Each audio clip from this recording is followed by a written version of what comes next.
ఓం మహాగణాధిపతయే నమః. ఓం గురుభ్యో నమః. ఓం శ్రీమాత్రే నమః. పరమేశ్వర స్వరూపమైనటువంటి జ్యోతిష, వాస్తు మరియు ఇతర అనేకమైనటువంటి శాస్త్రములను మనకు అందించినటువంటి మహర్షులకి నమస్కారం. హయగ్రీవ హయగ్రీవ హయగ్రీవేతి యో వదేత్తస్య నిస్సరతే వాణీ జన్హుకన్యా ప్రవాహవత్. అరుణాం కరుణాతరంగితాక్షీం ధృతపాశాంకుశపుష్పబాణచాపాం అనిమాదిభిరావృతాం మయూకైః అహమిత్యేవ విభావయే భవానీం. శ్రీమాత్రే నమః. ప్రేక్షకులకి ఆ లలితాంబిక అమ్మవారి యొక్క అనుగ్రహం పరిపూర్ణంగా కలగాలని మనస్ఫూర్తిగా కోరుకుంటూ మనం ఈరోజు చెప్పుకోబోయేటువంటి టాపిక్ ఏమిటి అంటే, ప్రతి కుటుంబంలో కూడా తల్లి, తండ్రి,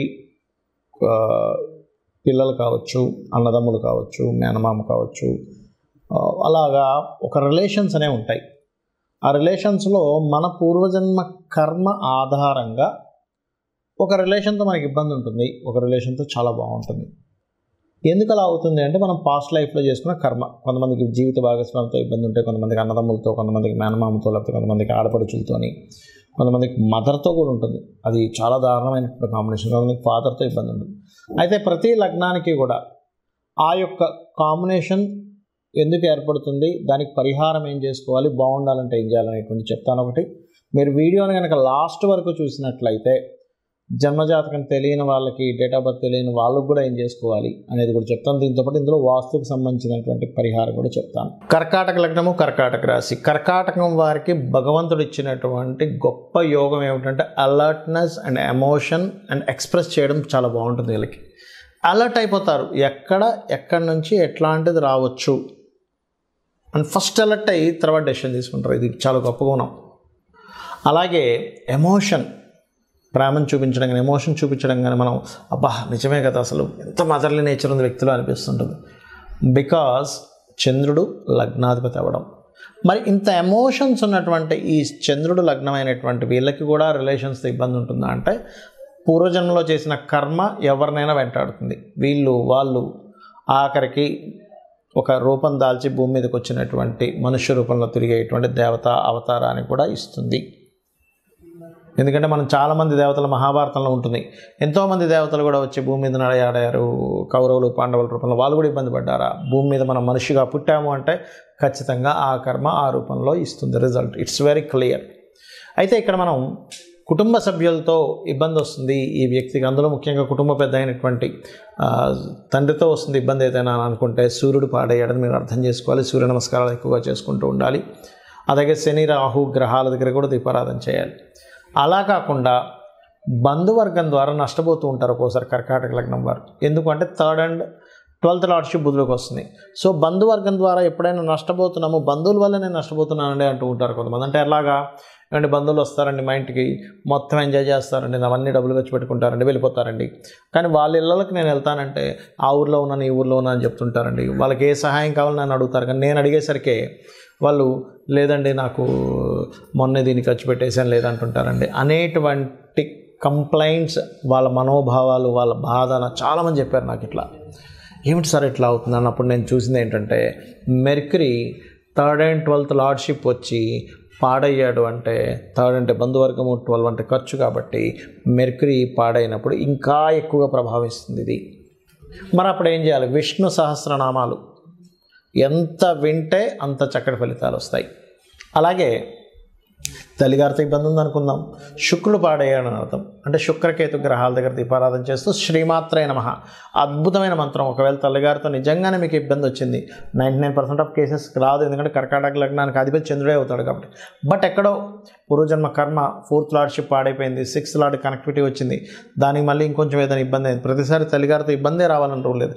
తల్లి యొక్క బాధ్యత వీళ్ళు చేయాల్సి వస్తూ ఉంటుంది. తల్లి అనారోగ్యంతో పాలవుతుంటుంది. అప్పుడు తన మంచం మీద ఉన్నప్పుడు వీళ్ళు తల్లిగారి యొక్క పాత్రను వీళ్ళు పోషించాల్సి వస్తుంది. అలాంటి కేసెస్ కూడా ఉంటాయి. అదేవిధంగా మరి సంతానంతో ఉంటుంది కొంతమందికి. అయితే ఈ లగ్నానికి సంతానం ఈజ్ రాజయోగ కారకుడు. కానీ సమ్ టైమ్స్ ఈ 5th లార్డ్ కనుక పాడయ్యాడు, సంతానం ఉద్యోగం చేయకుండా ఇంట్లో తిరగడం, దాని ద్వారా సంతానంతో గొడవలు పడ్డాయి, ఇట్లాంటివి కూడా జరుగుతుంటాయి. అలాంటప్పుడు సుబ్రహ్మణ్యేశ్వర స్వామి ఆరాధన చేయండి. అత్తగారితో ఉన్నా సరే సుబ్రహ్మణ్యేశ్వర స్వామి ఆరాధన చేసుకోవచ్చు. కానీ జీవిత భాగస్వామితో ఏదైనా డిస్టర్బెన్సెస్ ఉన్నాయంటే మాత్రం మీరు ఖచ్చితంగా వారాహి అమ్మవారి యొక్క అష్టోత్తరం చదువుకోండి, లేదా అనాకలిత సాదృశ్య చుబక శ్రీ విరాజితాయే నమః. ఓం శివకామేశ్వరాంకస్త శివా స్వాధీన వల్లభాయ నమః చేసుకోండి, అన్ని విధాలు బాగుంటుంది. ఇక్కడ ఒక విషయం గుర్తుపెట్టుకోండి, మనకి జన్మజాతకం ఎంత ప్రభావితం చేస్తుందో రిలేషన్స్ విషయంలో వాస్తు కూడా అంత ప్రభావితం చేస్తుంది. అయితే ఇది ఏ దిశను చూసుకోవాలి? ఇక్కడ పర్టికులర్గా సోషల్ కమ్యూనికేషన్స్ లేదా ఇంట్లో ఉండే వాళ్ళందరి సఖ్యతని చూసుకునేటువంటి దిశ తూర్పు. ఎందుకండి తూర్పుకి అధిపతి ఎవరు? తూర్పుకి సూర్య భగవానుడు అధిపతిగా చెప్తూ ఉంటారు, అలాగే ఇంద్రుడిగా చెప్తూ ఉంటారు. మన ఇంద్రియాలు, ఇంద్రుడు అంటే ఎవరు? మన ఇంద్రియాలకు సంబంధించిన ఇంద్రుడు. మనం గనక ఒక రిలేషన్స్ని కరెక్ట్గా మనం అర్థం చేసుకుంటూ ఉంటే అందరూ కలిసి ఉంటారు. సూర్య భగవానుడు ఎందుకు ఇచ్చారు తూర్పుకి అంటే, తూర్పును ఉదయించేటువంటి సూర్యుడు అనే కాకుండా సూర్యుడు న్యాచురల్ ఫిఫ్త్ లార్డ్, అంటే ఒక బాధ్యతగా ఉండేటువంటి ఒక అడ్మినిస్ట్రేషన్ చేసేటువంటి లక్షణం ఉన్నటువంటి గ్రహం సూర్య భగవానుడు. ఈ తూర్పు భాగం కనుక మీకు మీ వాస్తులో పాడైంది, ఖచ్చితంగా ఏమవుతుంది? ఇంట్లో రిలేషన్స్ పాడవుతాయి. తల్లికి తండ్రి, తల్లికి కూతురికి, తండ్రికి కొడుకుకి, వీళ్ళందరితోనే ఏదో ఒక డిస్టర్బెన్స్ అనేది క్రియేట్ అవుతుంది. మరి దీనికి ఏమిటి పరిహారం? It's very clear. తూర్పు భాగంలో లైట్ గ్రీన్ కలర్ ఉండేలా చూసుకోండి, రెడ్ కలర్ రాకుండా చూసుకోండి, ఇట్లా కొన్ని ఉంటాయి. సో ఫస్ట్ ఆఫ్ ఆల్ ఏంటంటే మీరు లైట్ గ్రీన్ కలర్ పెట్టుకొని అక్కడ మీరు చేయవలసినటువంటిది ఏమిటి అని చెప్పి చూసుకున్నట్లయితే, పర్టికులర్గా మీరు రాముడి యొక్క పట్టాభిషేకం బొమ్మ ఒకటి పెట్టండి. ఇది అయితే మరి ఇందులో మళ్ళీ రకరకాల వేరియేషన్స్ వస్తుంటాయి. అట్లాగా భార్యతో పడట్లేదండి అంటే ఆగ్నేయము నైరుతి కూడా పాడైందని మీరు అర్థం చేసుకోవాలి. అలా కాదండి, మాకు కొన్ని మనీ మ్యాటర్స్ వల్లే ఎక్కువ ఇబ్బంది వస్తుంది, ఇంట్లో రిలేషన్స్తోని కొత్త అవకాశాలు ఇంట్లో ఉండే వాళ్ళ వల్ల నేను ఇబ్బంది పడుతున్నాను అన్నప్పుడు, ఎవరైనా బంధువర్గంలో మేనమామ, మామయ్య వీళ్ళ వరుస వల్ల వస్తుందంటే కొంత నార్త్ కూడా పాడవుతుందని అర్థం. మదర్తో నాకు ఎప్పుడు ఇబ్బంది వస్తుందంటే, మీ జన్మజాతకంలో ఖచ్చితంగా తల్లికి కారకుడైన చంద్రుడు అండ్ ఫోర్త్ లార్డ్ పాడయ్యాడు, దాంతోపాటు వాయువ్యం కూడా పాడైందని మీరు చెక్ చేసుకోవాలి. అప్పుడు ఏమవుతుంది? వాయువ్యానికి అధిపతి చంద్రుడు కాబట్టి మదర్తో వస్తూ ఉంటుంది ఇబ్బంది అనేటువంటిది. అదేవిధంగా అన్నదమ్ములతో ఎక్కువ గొడవ వస్తుందండి, నాకు సౌత్ ఖచ్చితంగా పాడవుతుంది, ఎందుకంటే సౌత్కి కారకుడు కుజుడు, చెక్ చేసుకోండి.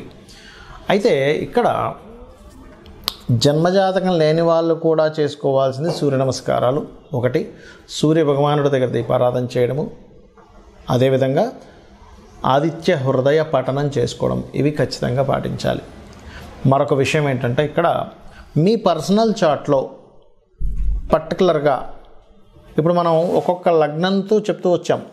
సో మీ పర్సనల్ చార్ట్లో పర్టికులర్ లగ్నానికి ఆ యొక్క కారకుడు దేని ద్వారా కంబస్ట్ అయ్యాడు, దేని ద్వారా సపోర్ట్ అయ్యాడు అనేటువంటి దాన్ని ఫస్ట్ ఆఫ్ ఆల్ మీరు చూసుకోవాలి. ఆటోమేటిక్గా అది చూసుకొని దానికి సంబంధించిన దానం ఇవ్వడము, మంత్రం చేసుకోవడం చేస్తే ఖచ్చితంగా ఫలిస్తుంది. అయితే అందరికీ కూడా ఒకటే మాట చెప్తాను, ఇది ఛాలెంజింగ్గా చెప్తున్నాను. మీకు ఎటువంటి ఇబ్బంది ఉన్నా ఫ్రెండ్స్తో కావచ్చు, జీవిత భాగస్వామితో కావచ్చు, ఎవరితోనైనా మాకు ఎక్కువ శత్రుత్వాలు అవుతున్నాయి ఇంట్లో వాళ్ళతో బయట వాళ్ళతో, ఒక్క 10 నిమిషాలు సూర్య భగవానుడిని చూస్తూ ఇలా పట్టుకొని ఓం మిత్రాయ నమః, 100% శత్రువు కూడా మీకు మిత్రుడైపోతాడు. అరే ఇంత ఎందుకు నేను గొడవ పెట్టుకుంటున్నాను, వీళ్ళతో నేను ఎందుకు గొడవ పెట్టుకుంటున్నాను, ఒక రియలైజేషన్ వస్తుంది దాని ద్వారా. అలాగే ఇక్కడ ఇంకొక విషయం ఏంటంటే, మీకు దగ్గరలో గోశాల కనుక ఉన్నట్లయితే గోవుకి వెళ్ళి ఆదివారాలు ప్రత్యేకంగా గోధుమ రవ్వ తినిపించండి. అదేవిధంగా మరొక విషయం ఏంటంటే, ఇంకా ఎక్కువగా ఉన్నాయండి రిలేషన్స్లో, అసలు నాకు సపోర్ట్ చేయట్లేదు, చాలా ప్రాబ్లమాటిక్గా ఉందన్నప్పుడు 14 కానీ 7 వారాలు కానీ రాముడి యొక్క పూజని ఆది బుధవారాలు చేయమని చెప్తుంది శాస్త్రం. సో రామదేవుడి కథ చెప్పుకోవడం చేసుకోవాలి. ఇక్కడ నేను చెప్పేది ఒకటే, మీ జన్మజాతకంలో ఎటువంటి దోషం ఉన్నా గుర్తుపెట్టుకోండి. ధనం రావట్లేదు అనుకోండి, రిలేషన్స్లో ఇబ్బంది ఉందనుకోండి, ఉద్యోగం లేదనుకోండి, వ్యాపారం సరిగ్గా సాగట్లేదు అనుకోండి, కంగారు పడక్కర్లేదు. చాలామంది ఏంటంటే, అమ్మో నాకు ఇట్లా అయిపోతుంది కాబట్టి నా జాతకంలో ఏదో సర్పదోషం ఉందనో, లేకపోతే ఇంకోటి ఏదో ఎల్నాడ్స్ నడిచిపోతుంది కాబట్టి నా జీవితం ఇట్లా అయిపోతుందని అనుకోవద్దు అని చెప్తా. ఎందుకంటే ఒకటే గుర్తుపెట్టుకోండి, మీకు ఎన్ని ఇబ్బందులున్నా మనకి శాస్త్రాల్లో చెప్పినటువంటిదే ప్రామాణికం.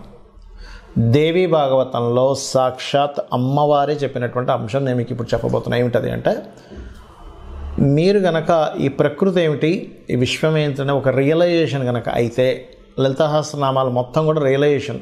ఈ ప్రకృతి అంటే ఎవరు, ఈశ్వరుడు అంటే ఎవరు, అమ్మవారు అంటే ఎవరు చెప్పేది లలితాసహస్రనామాలు. కనబడుతున్న ప్రతి వస్తువు ఈశ్వరుడు, అందులో ఉన్నటువంటి శక్తి అమ్మవారు అని మీరు రియలైజ్ అయ్యి అమ్మవారిని నమ్ముకొని నాకేంటి మా అమ్ముందని ఎలా నమ్ముతామో, చంటి పిల్లవాడు అమ్ముందని ఎలా నమ్మి హాయిగా నిద్రపోతుంటాడు, అలాగే నాకేంటి అమ్మవారు ఉంది అనేటువంటి భావనతో ఎవరైతే నిత్యము లలిత చేసుకుంటూ, లలిత సహస్రనామాలు చేసుకుంటూ, ప్రకృతిలో ఉన్న ప్రతిదీ ఈశ్వర స్వరూపంగా భావిస్తూ వాళ్ళ పని వాళ్ళు చేసుకుంటూ వెళ్ళిపోతుంటారో, పక్కవాడ అదంటున్నాడా, లేకపోతే ఈ సొసైటీ ఇలా మారిపోతుందనా, లేకపోతే ఇంకోటి అవుతుందనా అనేటువంటి ఆలోచనలు పక్కన పెట్టి మన బాధ్యత మనం చేసుకుంటూ అమ్మవారిని నమ్ముకుంటూ వెళ్తున్నారా, మీ యొక్క తలరాతని అమ్మవారే మారుస్తుంది అనేటువంటి శాస్త్రంలో ఉన్నటువంటి పచ్చి నిజం. కాబట్టి ఇది ఫాలో అవ్వండి. ఆ లలితాంబిక అమ్మవారి యొక్క అనుగ్రహం మీరు పరిపూర్ణంగా పొందాలని మనస్ఫూర్తిగా కోరుకుంటూ శ్రీమాత్రే నమః.